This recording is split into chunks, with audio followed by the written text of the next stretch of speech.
How to change the location of downloads in your Windows computer, or basically change the destination of where downloaded files get saved. So the first way is to open up your navigator and change the download location there by clicking on the three vertical dots and then go to settings. And from here you want to go to the downloads tab on the left, click on downloads, and from here you should be able to change the location by hitting the change button and then basically navigating to any other folder where you want the downloads to be saved, and then just hit select folder. And now whenever you download a file from Google Chrome, it should be saved directly to that new folder or new destination. You can also enable this to ask you every time whenever you try to download a file where to save it.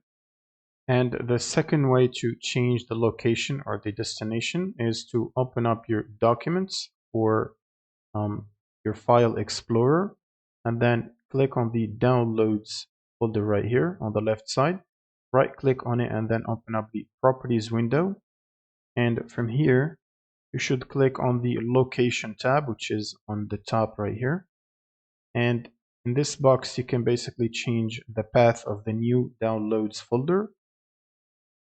So you can, for example, go to your documents, right click and create a new folder here, call it my new downloads or whatever you want to call it, and then click on the top here to copy the location, or you can click on the folder and hit copy path button from the top, and then come back to the properties window and just paste the new path right here and remove these quotes, and then you can just hit the apply button and then hit OK, and that should basically upload or update the destination of the new downloads folder.